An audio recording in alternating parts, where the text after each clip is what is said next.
You're The coming with cold me. wind bit at her skin, but she barely noticed. Unhand me immediately, Everything stopped officer. the moment You are she making felt a a sharp grave tug mistake. on her jacket.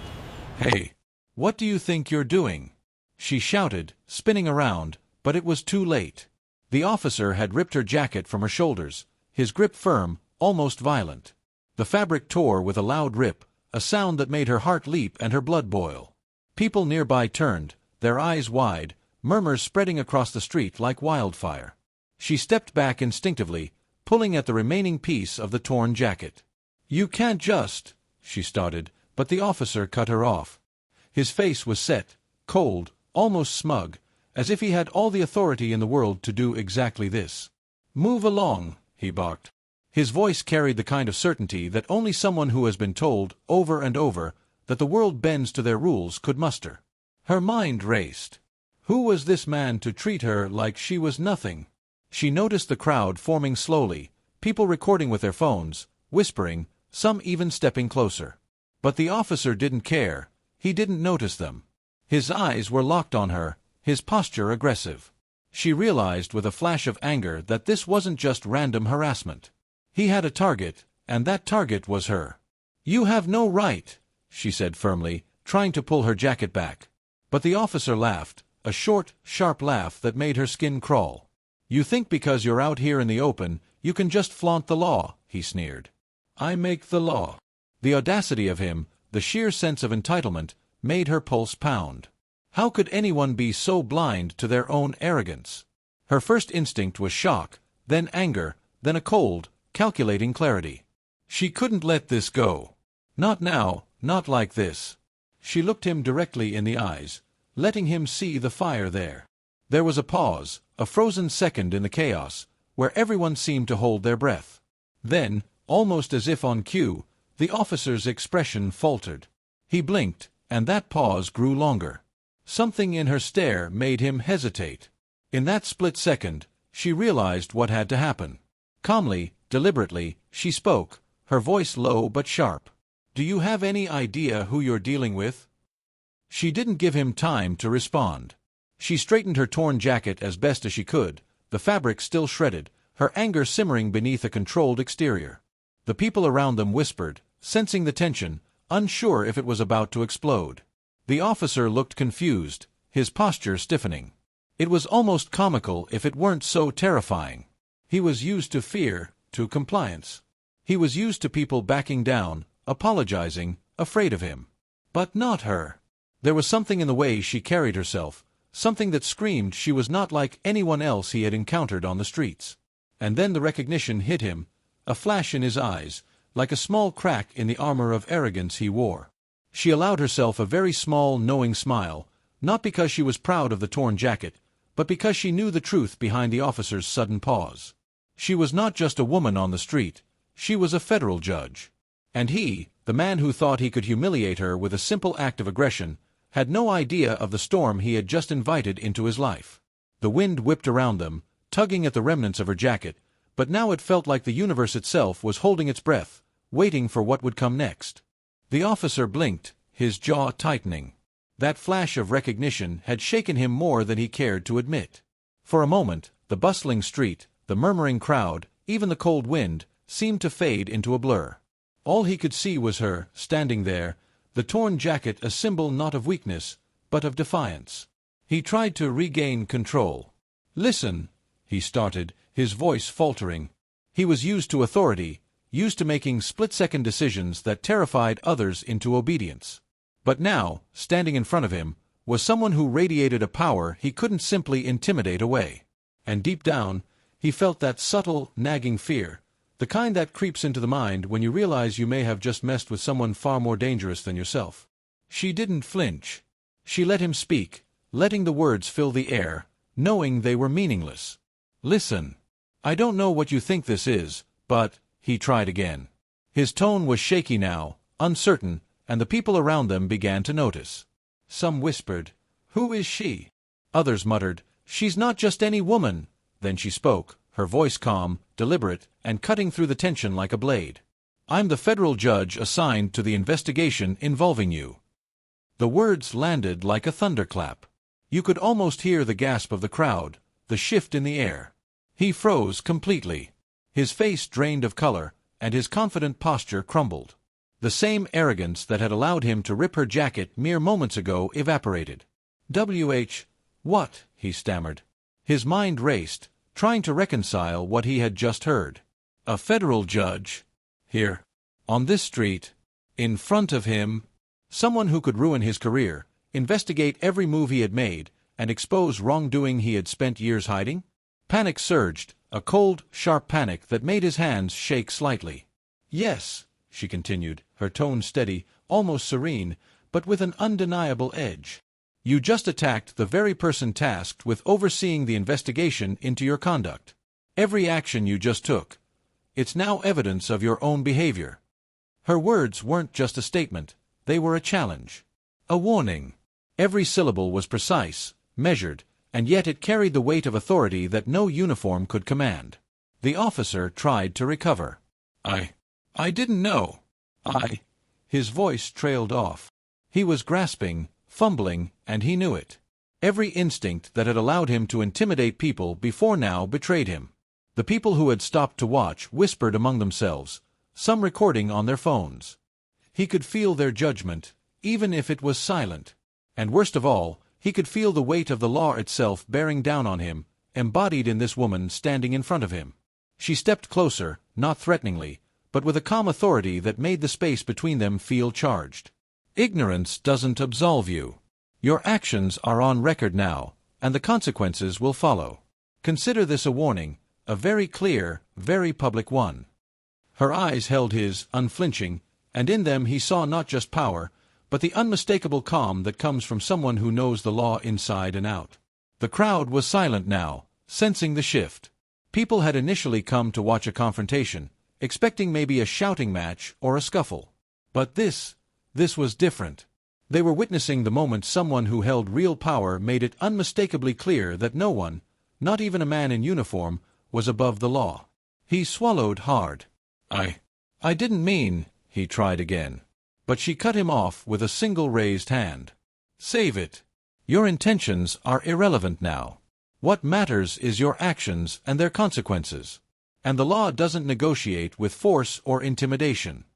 She paused, letting the words sink in, and he felt a cold shiver of dread creep down his spine. Then she did something unexpected. Instead of escalating further, she reached out and touched the torn sleeve of her jacket, smoothing it down as best as she could. The gesture was subtle, almost maternal, but it carried an unmistakable message. She was unshaken. She could have shouted, called for backup, or had him arrested on the spot. Instead, she chose to assert control through composure, letting him see the futility of resistance. The officer's eyes darted to the crowd. People were filming now, recording, capturing every second. He realized, with a sinking feeling, that this incident would follow him everywhere. Social media, news outlets, internal affairs, they would all hear about it. His career, his reputation, everything he had built, could be in jeopardy. And all because of a single moment of arrogance. You can't just, he began again, but his words were hollow. He had no argument, no defense, nothing that could stand against the calm authority of someone who had spent years mastering the law. She didn't flinch. She didn't need to. Every word she had spoken, every glance she had given, had already done more to unnerve him than any physical threat ever could. For the first time in his life, the officer felt small. Not physically, not in stature, but in every meaningful way. His sense of control, his usual dominance, was stripped away. And the realization hit him harder than any reprimand, any courtroom judgment, any punishment he could imagine. He had underestimated her.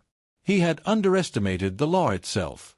She straightened her torn jacket fully, ignoring the shreds of fabric clinging awkwardly to her shoulders. I suggest you think carefully about your next steps, she said, her tone gentle but firm. Every choice from this moment on will be scrutinized.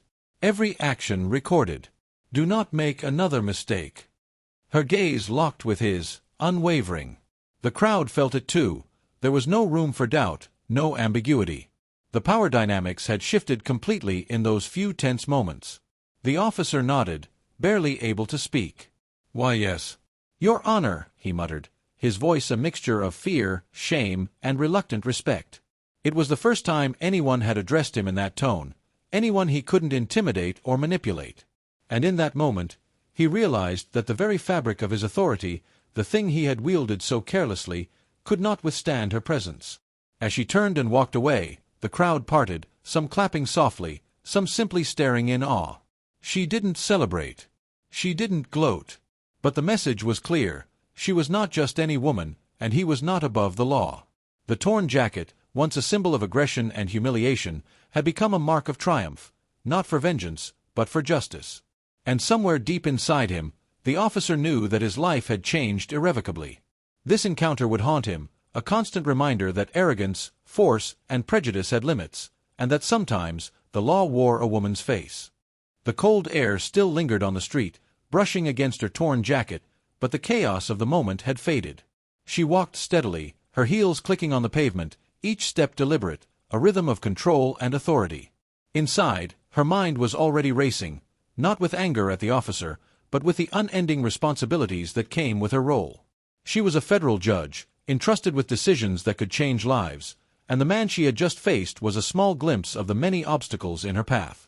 She reached a quiet corner of the street, away from the murmuring crowd. For a moment, she closed her eyes and took a deep breath. The jacket, though torn and battered, felt heavier than it should have. It wasn't just fabric, it was a symbol of the confrontation, a tangible reminder of the tension that existed between authority and abuse, between power and accountability. Every fiber of it seemed to whisper, "Remember this. Never forget the lesson." Her mind drifted back to the investigation itself. It had started months ago, quiet at first. A few complaints here and there, some suspicious reports about misconduct, but nothing that seemed substantial. Until she and her team noticed a pattern, a trail of incidents, small but systematic, that hinted at someone abusing the badge they had sworn to uphold. It wasn't just a story of one officer, it was a story of how unchecked power could twist perception, intimidate witnesses, and suppress the truth. She had studied the files meticulously, spending long nights poring over documents, interviews, and surveillance footage. Each piece of evidence added another thread to a web that was growing tighter and more dangerous. And now, standing face to face with a man at the center of it, she realized just how personal this investigation had become. His arrogance, the way he had torn her jacket without a second thought, it was a clear reflection of the same patterns she had seen on paper, a physical manifestation of the misconduct she was tasked to expose. Meanwhile, the officer, somewhere back on that street, was spiraling internally. He couldn't stop replaying the moment over and over, the flash of recognition in his mind, the calm authority in her eyes, the sheer weight of the words, "I'm the federal judge investigating you." Every scenario he had ever imagined for confrontation had assumed compliance, fear, or ignorance from the other side. None of them had accounted for courage, intelligence, or authority standing directly in front of him. He wandered back to the precinct, feeling the jacket's image burned into his memory. Every step he took seemed heavier, as if the ground itself was pressing down on him. He replayed her words in his head, every phrase dissected, analyzed, overanalyzed. Every action recorded. "Do not make another mistake." That line alone sent shivers down his spine. He had always been careful, arrogant, yes, but careful. Now, he questioned every decision he had ever made. Each one felt reckless, naive, and potentially career-ending. Back on the street, she was already thinking ahead.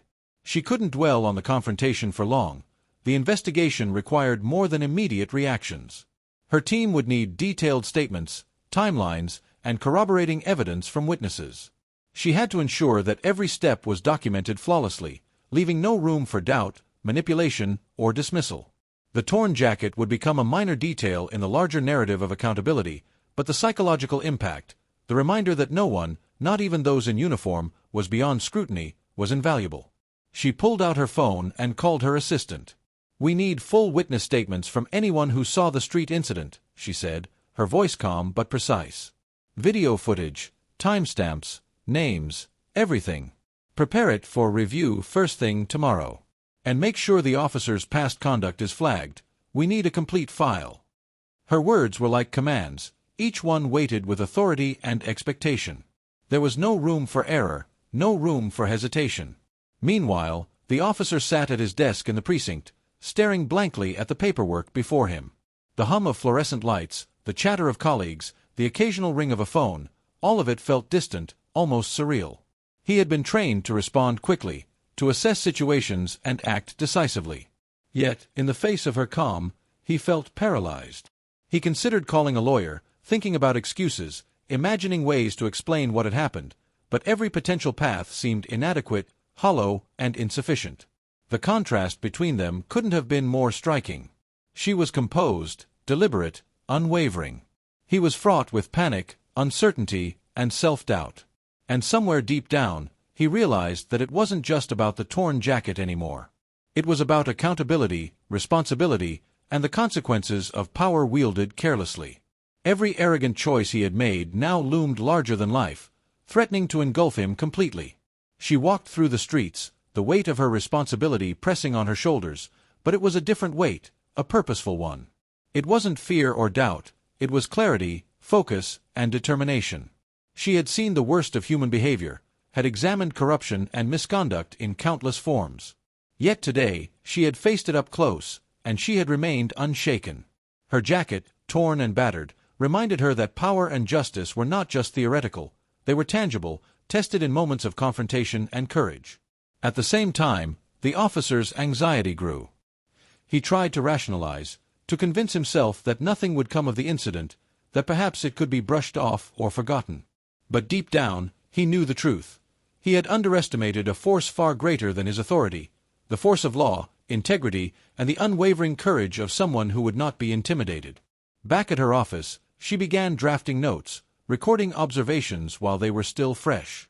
Each detail mattered, the officer's words, the reactions of bystanders, the physical evidence of the torn jacket. She understood that this was more than an isolated incident.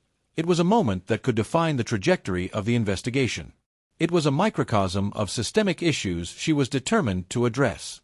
And so, even as the city moved around them, oblivious to the quiet war of authority, morality, and justice that had just unfolded on its streets, she prepared. She prepared for the interviews, the paperwork, the hearings, and the challenges ahead. The officer, meanwhile, sat in growing dread, the memory of the torn jacket and her unwavering gaze etched permanently in his mind. The first confrontation was over, but the story was far from finished. And in the days to come, every decision, every action, and every ripple from this single moment would matter. The law, embodied in her presence, was watching, and it never forgave ignorance or arrogance lightly. The judge returned to her chambers, the torn jacket still draped over the back of her chair, a silent reminder of the confrontation. The office was quiet, almost eerily so, but the quiet was deceiving. Every file on her desk, every document stacked neatly, carried with it the weight of countless decisions, of people's lives, reputations, and futures. Today, however, the torn jacket added a new layer, a personal confrontation with a man whose actions were part of a larger, troubling pattern she was determined to expose. She set the jacket aside and opened her laptop. Her fingers hovered over the keyboard for a moment, then began typing notes, precise and methodical. She catalogued the events of the street, the officer's exact words, the reactions of the witnesses, the murmurs of the crowd. She cross-referenced these with the complaints and reports she had been reviewing for months, looking for connections, inconsistencies, and corroborating details. Each piece of evidence, each testimony, had to fit into a coherent picture, solid, unshakable, undeniable. Her assistant entered quietly, carrying a folder with witness statements and videos collected from the street. "Your Honor, we've compiled footage from at least 7 sources, plus statements from bystanders," they said, laying the documents on the desk. The judge nodded, scanning the materials quickly but thoroughly. Each video frame, each written account, added another layer to the growing mountain of evidence. She noted timestamps, cross-checked locations, and highlighted any discrepancies. Nothing could be overlooked. The smallest inconsistency could give the officer or his supporters an opening to cast doubt. Meanwhile, back at the precinct, the officer sat slumped in his chair, the memory of the torn jacket and her commanding presence replaying over and over in his mind. Panic gnawed at him. Every instinct screamed that he had underestimated the gravity of the situation. He had always relied on intimidation, on fear, on the assumption that people would back down. But she had not. She had stood firm, her calm authority shattering his sense of control. He tried to rationalize, telling himself that the incident could be explained away, that witnesses might be sympathetic, that video footage might be unclear. But deep down, he knew the truth. The moment had been recorded, and his arrogance and aggression were now permanently documented. Every shred of confidence he had carried into the street had been ripped away, much like her jacket. In the judge's chambers, the preparation continued. She reviewed each piece of evidence with meticulous care, anticipating every argument the officer's defense might attempt. She knew he would try to minimize his actions, to claim misunderstanding, to twist narratives. But she was ready. Every angle had been considered, every loophole addressed. Her calm exterior belied the intensity of her mental calculations.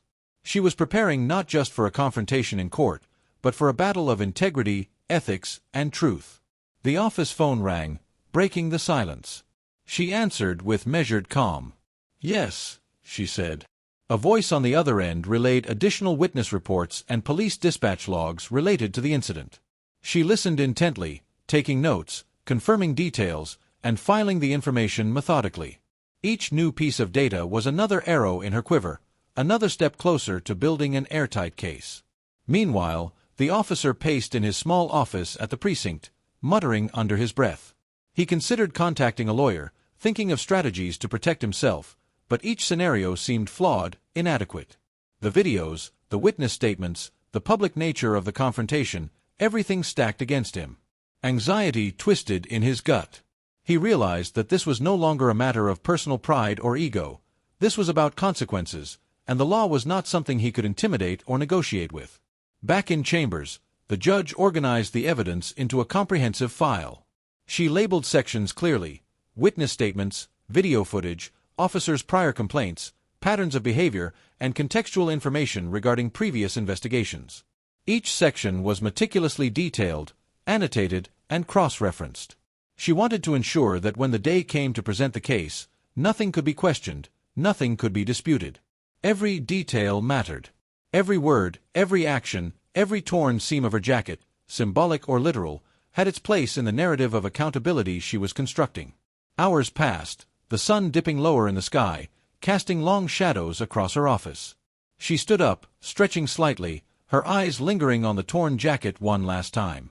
It was a small symbol of what had just transpired on the street, but also a reminder of the larger fight she had committed herself to.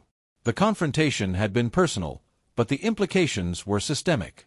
Her resolve solidified. She would not let intimidation, arrogance, or racism go unchecked. Not now, not ever. The officer, by contrast, felt the weight of every choice pressing down on him.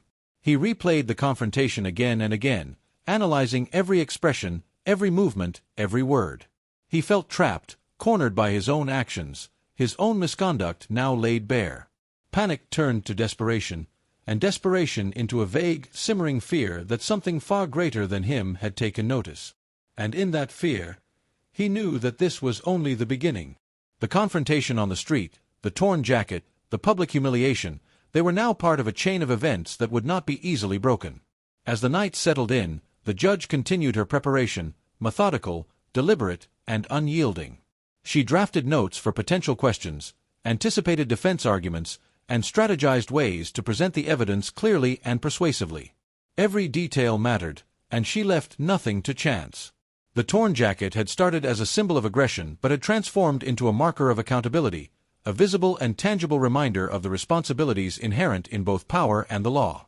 And somewhere in the city, the officer sat alone, haunted by his own actions, knowing that the storm he had inadvertently provoked was only just beginning.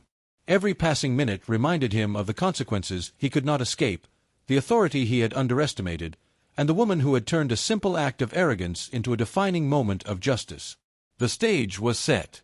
The evidence was compiled. The confrontation had occurred, and the consequences were inevitable. Both were preparing for what was coming next. One, armed with the law, with clarity and courage. The other, trapped in a web of his own making, desperate to find a way out but realizing, with growing dread, that some confrontations could not be undone. The courtroom was buzzing with quiet anticipation, the kind that feels like a held breath before a storm breaks. Cameras lined the back, journalists whispered into recorders, and spectators leaned forward, sensing that this was no ordinary proceeding. Behind the bench, she sat, calm, composed, her torn jacket neatly folded on a chair beside her, a quiet, tangible reminder of what had brought them all here. The officer entered, uniform pressed but posture tense. Every step echoed in the courtroom, a metronome of anxiety he could not suppress. He tried to appear confident, tried to meet eyes with colleagues and superiors, but the weight of the previous street confrontation clung to him like a shadow. He was painfully aware that the woman behind the bench, the very person he had thought he could intimidate, now held the authority not just to judge, but to define the consequences of every reckless decision he had ever made. The bailiff called the session to order. The room fell silent. The only sounds were the rustle of papers and the faint hum of air conditioning. She adjusted her notes, her pen hovering above the pages, scanning one last time to ensure every piece of evidence was accounted for, every witness statement catalogued, every sequence of events cross-checked. Preparation was everything, and she had spent countless hours ensuring that nothing could be overlooked. "Your Honor," the officer's lawyer began, his voice strained but professional, "we are here to address allegations that my client," he paused, searching for a tone that might lessen the weight of his client's actions, "may have engaged in misconduct during a street encounter. We maintain that there is a misunderstanding and request leniency in the proceedings." She listened patiently, her eyes focused, unflinching. Her hands folded neatly atop the notes, and when she spoke, her voice was calm, measured, but carried an authority that filled every corner of the room. "The allegations are not merely about misunderstanding," she said slowly, deliberately, "but about actions that constitute abuse of authority, public intimidation, and a violation of the trust inherent in the office you hold. This court will examine all evidence impartially, thoroughly, and with the understanding that accountability is non-negotiable." The room shifted slightly, the air thick with tension. The officer's face betrayed the first real sign of fear, his confident facade cracking as he realized that this was not just a procedural matter, but a test of power, ethics, and responsibility under the watchful eye of the law. The first witness was called. A bystander who had captured video footage of the incident on their phone approached the stand. Their hands trembled slightly, the weight of the moment palpable. She asked questions calmly, clearly, guiding the witness to recount exactly what happened without injecting interpretation or bias. "Please describe, step by step, what you observed on the street that day," she instructed. The witness took a deep breath, then recounted the events: the officer's aggressive approach, the tearing of her jacket, the crowd's reaction, the expressions and gestures of both parties. Every detail corroborated the notes she had meticulously prepared, and she listened intently, nodding, taking careful notes. The officer's jaw tightened, each word a dagger of reality piercing through his bravado. When the video was presented, the room held its collective breath. The footage showed every movement, every expression, every second of aggression. The tearing of the jacket, the officer's initial smugness, the pause of recognition, everything was captured in stark, undeniable clarity. She watched carefully, occasionally pointing out details that might otherwise go unnoticed: the slight falter in his posture, the hesitation that betrayed awareness of the consequences, the crowd's reaction that amplified the humiliation. The officer squirmed slightly in his seat. His lawyer tried to intervene, suggesting that the video could be misinterpreted, that angles and timing could mislead. But she cut him off, her voice firm, unwavering. "The footage is clear. The actions and reactions are consistent with the accounts provided by witnesses. The interpretation is not subjective, it is factual." Every word she spoke reinforced the power dynamic in the room. She was not just the judge, she was the embodiment of accountability, methodically dismantling the veneer of control the officer had once believed he held. The courtroom seemed to shrink around him, compressing the weight of scrutiny, consequence, and inevitability. As more witnesses testified, some officers, some civilians, patterns emerged. Each testimony layered onto the other, forming a tapestry of conduct that could no longer be dismissed. The officer's anxiety grew. He leaned forward, whispering into his lawyer's ear, desperate for guidance, for any strategy that could alleviate the growing pressure. But every plan seemed hollow. The evidence, meticulous and undeniable, left him no room to maneuver. When the officer was finally called to the stand, he hesitated. Every eye in the courtroom followed him. She watched him intently, her gaze unwavering, as if to say silently, "This is your moment. Be honest, or the consequences will be absolute." He fumbled through his words, stumbling over phrases, trying to assert authority that no longer belonged to him. She asked questions calmly, with surgical precision. "Describe your actions on the street." Explain why you felt it necessary to remove the jacket in such a manner. He hesitated, swallowing hard, aware that every word, every hesitation, would be dissected, cross-examined, and compared against witnesses and video footage. I thought it was, protocol, he stammered, the words weak, unconvincing. Protocol? She asked, her tone sharpening slightly, not in anger, but in unmistakable clarity. Do you believe that aggression and intimidation constitute proper protocol? Do you believe that public humiliation aligns with the duties entrusted to your office? He opened his mouth, then closed it, words failing him. The courtroom seemed to hold its breath. The torn jacket, once a symbol of his perceived control, now represented the unraveling of his authority, a tangible reminder of accountability manifesting in real time. She leaned slightly forward, her gaze piercing. Every action taken by someone in power carries weight. Misconduct is not mitigated by rank, uniform, or assumption. You must understand that the law applies equally to all, and that abuse of authority will not be tolerated. The silence that followed was profound. The officer's face betrayed a mixture of fear, shame, and growing comprehension that this was the point of no return. Accountability had arrived, tangible, undeniable, and personal.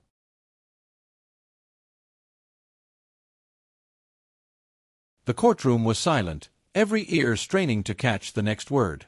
The judge's calm authority filled the space, but beneath that serenity, a storm was brewing.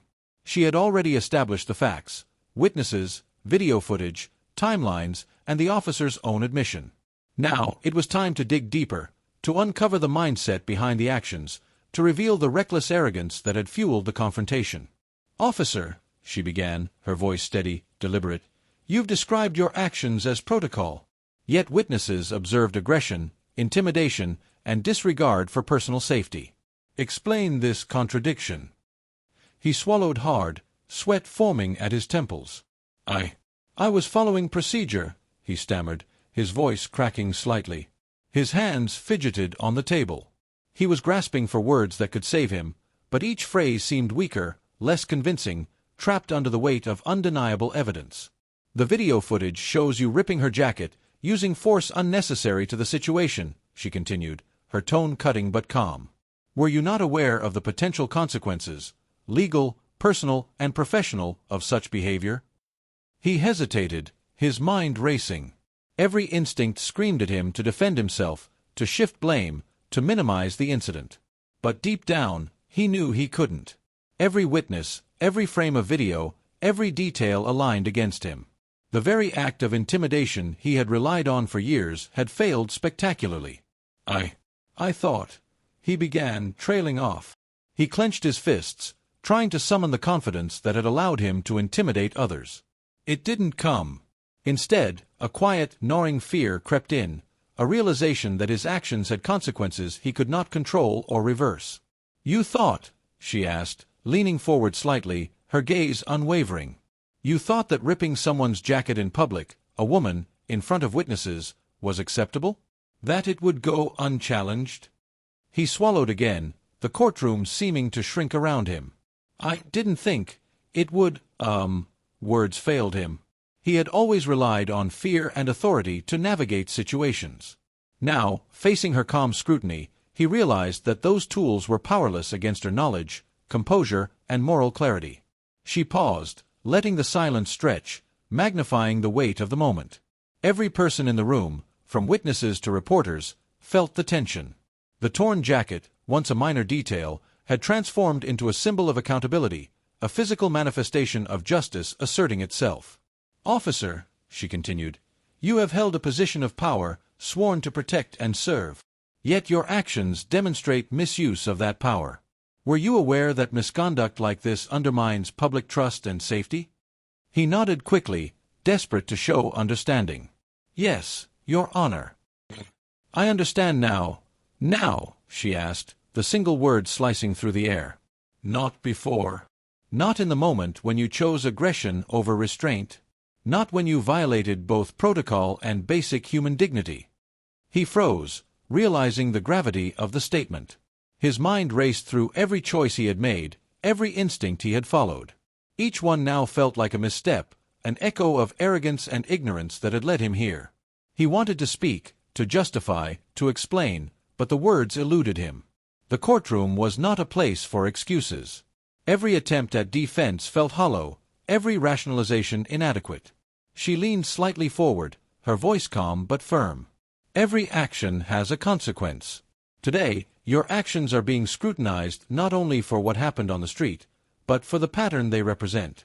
Do you understand that? He nodded again, more slowly this time, fear and shame blending into a heavy realization. Yes, Your Honor. I understand.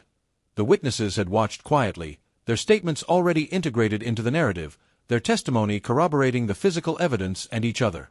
The room seemed to pulse with collective awareness, the undeniable truth that the officer had overstepped, misused authority, and underestimated the power of accountability. Your behavior, she continued, was observed by multiple parties, documented on video, and consistent with previous complaints against you. How do you justify a pattern of misconduct despite knowledge of proper protocol and consequences? He faltered, grasping for an answer. I didn't think, she repeated, her voice steady, slicing through the uncertainty. Do you believe thoughtlessness excuses aggression, intimidation, and abuse of authority? He shook his head, voice barely audible. No, Your Honor. I see now it was wrong. The judge allowed a pause, letting the words settle. She could feel the shift in the courtroom, the tension, the focus, the collective understanding that this was a pivotal moment. Every person present recognized the stakes, the gravity of the confrontation, and the undeniable assertion of justice. Officer, she said finally, you will be held accountable not merely for the torn jacket, the aggression, or the public humiliation, but for the broader implications of your actions, the erosion of trust, the abuse of power, and the violation of the oath you swore to uphold. Do you comprehend the weight of your conduct? He swallowed hard, his hands gripping the edge of the table. Yes, Your Honor. I understand. The room remained silent, every eye on the unfolding drama. The torn jacket, once a minor incident, had now become the centerpiece of accountability, justice, and moral authority. The officer sat frozen, realization dawning, panic rising, and desperation creeping in. This was no longer a simple confrontation, it was a reckoning, a moment of undeniable consequence. She leaned back slightly, letting the weight of her presence permeate the space. Let this serve as a reminder, she said, voice calm but powerful, that authority is a responsibility, not a weapon. Power must be tempered by integrity, by judgment, and by respect for those you serve. You, sir, have failed in this regard. It is the duty of this court to ensure that such failures are addressed, consequences enforced, and lessons made clear, for you, and for the community you swore to protect. The officer's shoulders slumped. He could no longer hide behind uniforms, authority, or fear. Every choice, every action, every shred of arrogance had led him here, and there was no escaping the weight of accountability. The courtroom was thick with tension, every person present sensing that the moment of judgment was near. The witnesses had been heard, the evidence examined, and the cross-examination concluded. Yet the air remained charged, as though everyone was waiting for the final hammer to fall. The torn jacket, folded neatly on the bench beside the judge, seemed to radiate the weight of the confrontation, a silent witness to both the aggression and the authority that had faced it. The officer sat rigid, hands clasped tightly on the table before him. His uniform felt stifling, the badge heavy on his chest. The facade of confidence he had carried into the courtroom was gone, replaced by a gnawing anxiety that clawed at his stomach. Every flashback of the street incident, every pause in the video, every witness's steady voice echoed in his mind, relentless and unyielding. The calm authority of the judge, her piercing gaze, the precise cadence of her questions, all of it had stripped him bare, leaving only the raw reality of his actions and their consequences. She looked out across the courtroom, her eyes meeting the gazes of reporters, spectators, and the officers in uniform.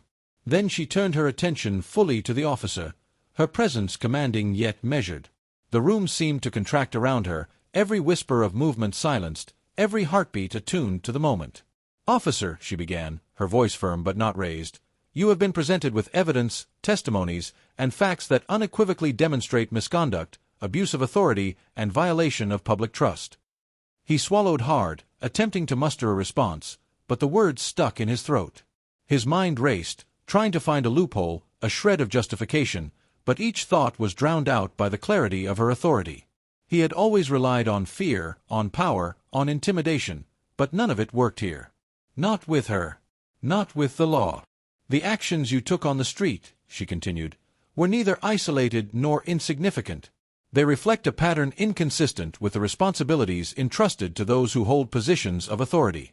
The law is clear, and so too is this court. Accountability is not negotiable. Her gaze sharpened, a quiet intensity that made the officer flinch slightly.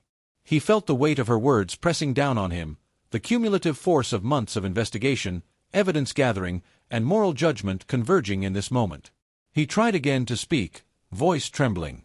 "Your Honor." "I understand now.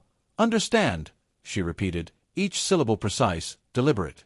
"Do you truly comprehend the depth of your misconduct, the fear it caused, the violation of trust, and the precedent it sets if left unchallenged?" He nodded, unable to articulate more. Words failed him. The room seemed to hold its breath, waiting for the inevitable. Even his lawyer, who had attempted to soften the blow during the proceedings, remained silent, understanding that this moment was beyond defense. She let the silence stretch, letting every person in the courtroom feel the gravity of the moment. Then she began to speak again, slowly, deliberately, leaving no room for misunderstanding. "It is not the torn jacket alone that defines this case. It is the intent, the pattern, and the failure to exercise the judgment expected of someone in your position. Public trust is sacred, and it cannot be compromised by arrogance, ignorance, or aggression. This court must act to preserve that trust and uphold the law without fear or favor." The officer's hands trembled slightly, gripping the edge of the table. He could feel the tension in the room, a tangible force pressing in from all sides. The witnesses shifted in their seats, some fidgeting, some leaning forward, all acutely aware of the unfolding reckoning. The spectators held their collective breath, sensing that the moment of judgment was imminent, and that the scales of justice were about to tip decisively. Finally, she paused, letting the weight of her presence, her authority, and her words resonate. Then she continued, her voice calm but unyielding. "Officer, the court finds that your actions constituted clear misuse of authority, intimidation, and public misconduct. These actions violate not only protocol but the ethical and legal standards required of your office. The consequences will be administered accordingly, and you will be held fully accountable for your behavior." A collective gasp swept through the courtroom. The words hung in the air like a verdict before the formal sentencing, heavy with implication.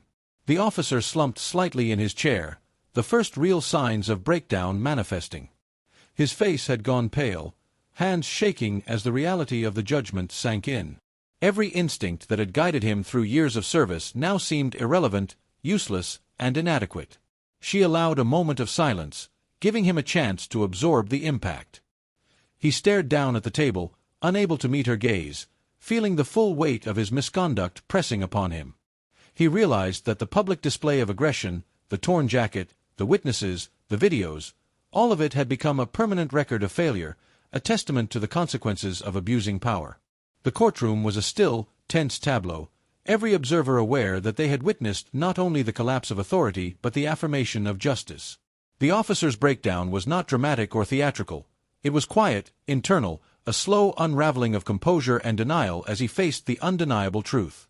He had misjudged the situation, underestimated the woman, and ignored the responsibilities of his office. Now, all of it had caught up to him. She leaned back slightly, her voice softening just enough to convey measured authority rather than anger. "Let this serve as a lesson, not only for you but for all who hold positions of power. Authority is a responsibility, not a right to intimidate. Every action has consequences, and the law is impartial, observing all, forgiving none of negligence or abuse." He nodded weakly, unable to speak, his mind replaying the torn jacket, the crowd, her unwavering gaze, and the moment of recognition on the street. That single moment, once a simple act of aggression, had become the catalyst for this reckoning, and he felt the full force of its consequences in every fiber of his being. The judge paused, allowing the courtroom to absorb the finality of her statements.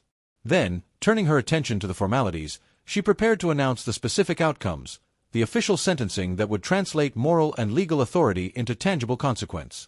The officer's lawyer shifted uncomfortably, knowing that no argument could undo the truth laid bare before them. The air was thick with tension, each heartbeat amplified, as everyone present awaited the formal pronouncement. The torn jacket, once a symbol of aggression, now lay quietly beside her, a silent witness to justice asserting itself, a tangible reminder that arrogance and misconduct could not withstand accountability. The courtroom remained silent, each person bracing for the final words. The weight of weeks of investigation, witness testimony, and undeniable evidence had led to this moment. The torn jacket sat quietly on the bench beside the judge, its shredded fabric a stark symbol of the confrontation that had set everything into motion. It was more than clothing now. It was a testament to courage, accountability, and the unstoppable force of justice. She looked over the room, her gaze firm and deliberate, sweeping across spectators, officers, and the defendant himself. The officer shifted uneasily in his seat, his face pale, hands trembling slightly as the full consequences of his actions pressed down on him. There was no bravado left, no false confidence, only the raw understanding of failure and the inescapable weight of responsibility. "Officer," she began, her voice calm, unwavering, yet filled with the gravity of authority, "the court has reviewed the evidence, heard witness testimony, and considered the totality of your conduct. Your actions on the street were not only unnecessary and aggressive, but also in direct violation of the responsibilities entrusted to your office. The law does not tolerate such misuse of power." He swallowed hard, his throat tight, eyes fixed on the table before him. The air seemed heavier now, thick with anticipation and consequence. Every person in the room felt it, the palpable tension of accountability realized. This was no longer theoretical. The law had spoken, and its voice carried absolute weight. The court followed it, its very presence reinforcing the lesson that arrogance and misuse of authority carry consequences. Outside the courtroom, the reaction was immediate and intense. News outlets buzzed with the story, capturing the moment in video clips and headlines. Social media lit up, people sharing the video of the street confrontation, highlighting the officer's misconduct, and praising the judge's unwavering courage and calm authority. The torn jacket became a visual shorthand for the story, a moment that encapsulated both the abuse of power and the triumph of justice. Within her chambers, the judge removed the jacket and placed it carefully in a secure case. It would remain there as a symbol not of personal victory, but of the principle that had guided her actions. Authority carries responsibility, and every act of misconduct carries consequences. That lesson had been delivered unambiguously in the public square and now in the formal setting of the courtroom. The officer, meanwhile, faced a long road ahead. The suspension, retraining, and official record were only the beginning. He would carry the memory of the torn jacket, the unwavering gaze of the judge, and the undeniable evidence of his misconduct for the rest of his career. It was a constant reminder that no one is above the law, and that actions, no matter how small or seemingly insignificant at the moment, have lasting repercussions. In the days that followed, the community responded with a mixture of relief, admiration, and renewed awareness. The story became a reference point, a cautionary tale about the importance of accountability, integrity, and moral courage. The judge continued her work, reviewing cases, upholding justice, and mentoring others in the principles she had exemplified.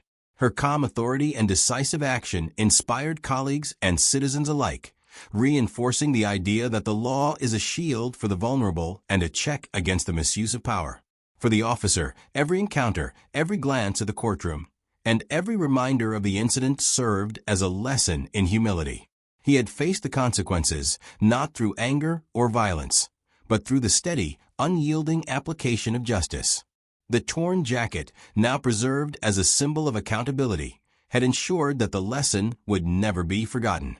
And in the quiet moments, when the noise of the world faded, the judge reflected on the incident. It had been more than a confrontation, more than a ripped jacket. It had been a vivid demonstration of principle in action. Authority must be wielded wisely, courage must meet recklessness, and justice must prevail always. The story of that day would endure, a reminder that in the face of abuse, calm authority and integrity can dismantle arrogance and restore balance.